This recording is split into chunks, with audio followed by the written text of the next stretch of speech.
Hey everyone, John here, and when you think about the people responsible for Nintendo's biggest games, the big names like Mario and Zelda, who do you think about? What people come to mind? Is it Miyamoto? And Tezuka? And Aonuma? Are those is that the sort of ballpark we're thinking? And if so, I couldn't blame you. Those people have a ridiculously fantastic legacy. They've been there for decades. Many of them have been there since the inception of Nintendo's video game development. The core crew behind the original Super Mario Bros. Is mostly still there. And you can find many of them working in Super Mario Wonder today. It's crazy how long-term many of their employees stay for. However, there has been a transitional shift at Nintendo, and many of the founding developers of the video game scene have taken a step back. Many of them sit in a producer role or a general producer role, and some of them are just advisors these days. In fact, many of the people in the key positions of responsibility, like direction, are not the people today like Miyamoto, Tezuka, and Aonuma. And I find it very interesting when Tears of the Kingdom came out. There were many articles out there all about Aonuma, who was the producer of Tears of the Kingdom, but not the director. And if you don't know, the director of Zelda is not a new guy. He has been directing these games for decades at this point. This is Fujibayashi. Fujibayashi has been directing Zelda since The Legend of Zelda Oracle of Ages and Oracle of Seasons.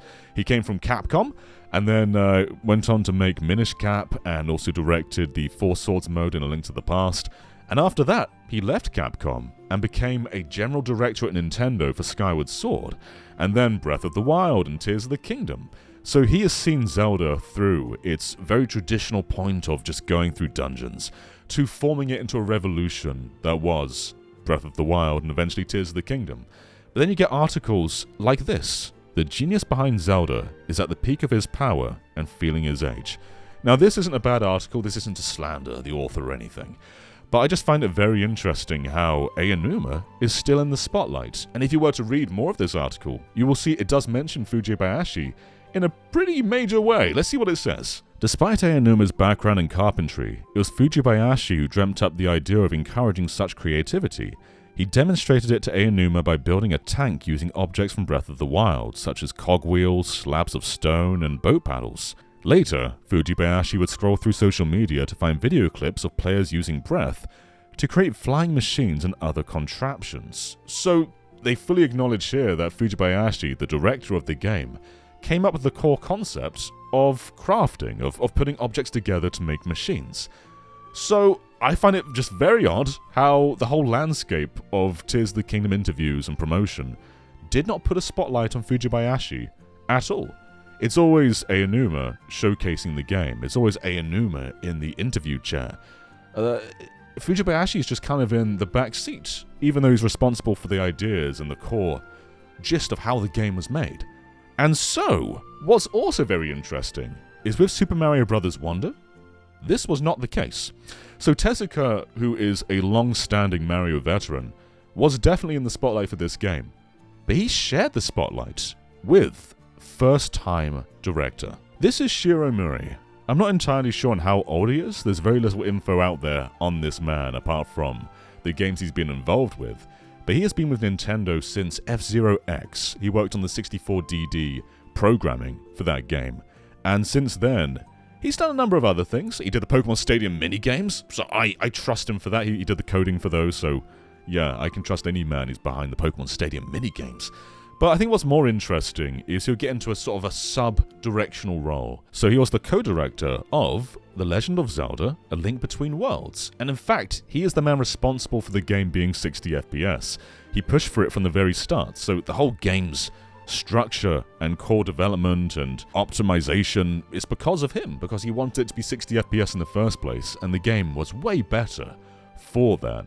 But then as time went on, he would start to take on the mantle of Mario. He's sort of been groomed into taking the franchise over, which inevitably he kind of has with Mario Wonder. So while he did have some involvement in the original Wii U, New Super Mario Bros. U, he took on the full direction of the Switch port, which then a few years later would take him to Super Mario Bros. Wonder. And there, he is the full-on director.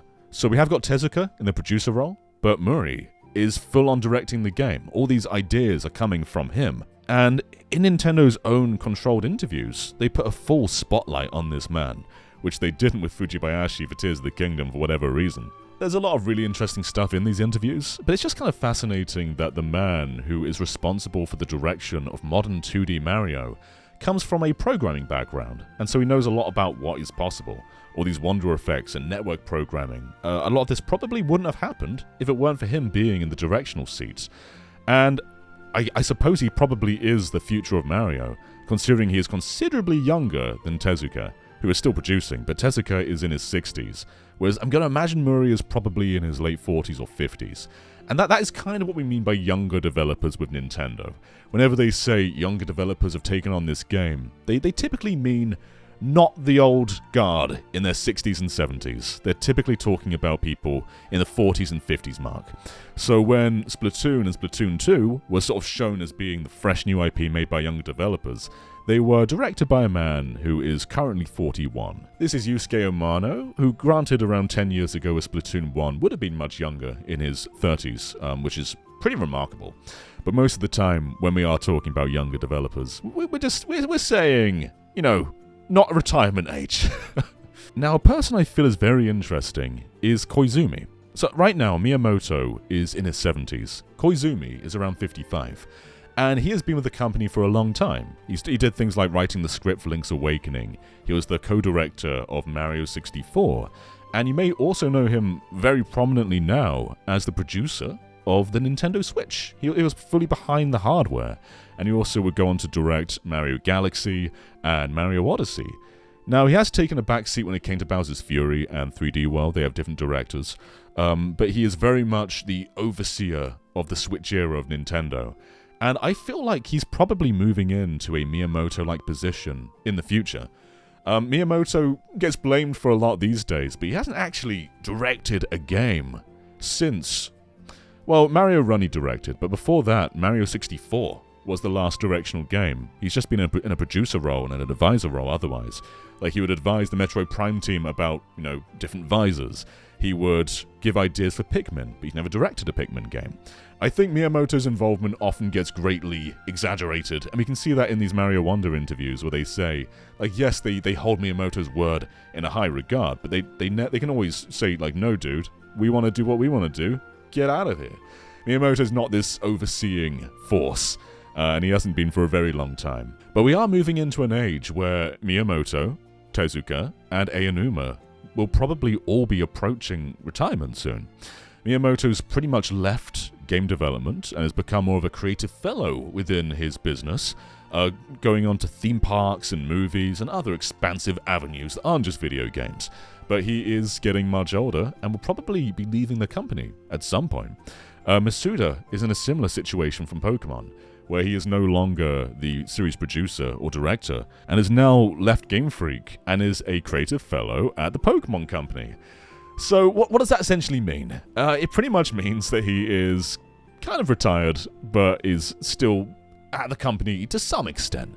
But he won't be responsible for, game-to-game development. In fact, he probably isn't involved at all in game development at this point. So while this may seem like stepping stones to the future, about retiring the old guard and bringing in fresh, younger faces, it pretty much has already happened. In fact, even with voice actors, Charles Martinet is 67, and Kevin Afghani is 27. That's a ridiculous gap in ages, but they've set the stones for preserving Mario's voice for many years to come, and I imagine we'll have Kevin for...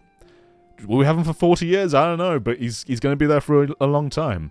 But just looking at the games that have released recently, like with Metroid Dread, that was done by Jose Marquez from Mercury Steam. And while he's been in the business for a very long time, directing games and producing them since the 2000s, of course, he is much younger than Sakamoto, who's been working on Metroid since the very first game, since the 80s. So we are definitely moving towards that transitional point. But it's cool to look at the games that have released this very year and see how old the people behind them are. So let's just take a little look at these. So of course, Fujibayashi directed Tears of the Kingdom, and he is currently 51. With WarioWare Move It, we have a 48-year-old at the throne directing this game, and that is Goro Abe.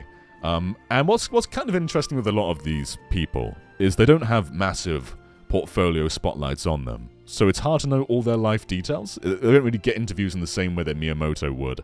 So we'd actually have their ages from any of them. But I find this fascinating. So F-Zero 99 was done by NST, who have been kind of silent for a while. They did the Mario vs. Donkey Kong games, they did Metroid Prime Hunters, but they definitely had their dip as a studio. But they've come back as the developers of Bowser's Fury, and now F-Zero 99, one of my favorite games of the year. And this is the director. This is Chris Polney, an American man, and he looks rather young. I don't have his exact age, but it's definitely a juxtaposition between, you know, what the original director of F-Zero looks like, and now Chris. There's definitely a big age difference there. Then we also have games like Pikmin 4, which was directed by Yuji Kondo. Now, Kondo's been with Pikmin since the very first game, so he's been with this company for around 20 years, if not more than that. But when you compare him to other legacy faces, of course he looks younger. And that's the general gist of what we're getting at here. Nintendo games are moving away from their older talent. As I've said already, we probably should be expecting retirement announcements, maybe not this year or next year, but in the next decade, of some of the most prevalent faces of gaming, those who made franchises like Mario and Zelda and Donkey Kong. But the legacy they've left behind is nothing short of amazing. Nintendo have a ridiculously low turnover rate. People stay with this company for decades, and with that comes a lot of power that you can't just buy. Like, it's very easy to just buy a studio or hire more employees, but what you can't really buy is that lifelong experience, people who have grown up developing these games, people who have made every game in the franchise. That's the kind of thing you can't buy, and that's what Nintendo have. If people worked on the first Zelda, there's a chance they're still here working on the latest Zelda. We have that right now with Mario Wonder, and that's just kind of crazy. And with that talent staying for so long, of course, the younger developers who have been making it alongside them, because of course, games aren't made by one person. It'd be ridiculous to give everything to the director. They're all there's hundreds of people behind these games, and they're all learning. They're all learning how they're made. They're learning the philosophies behind them, and it's going to get to a point where people who are programmers, like Mori were, are now going to get into a director's chair years along.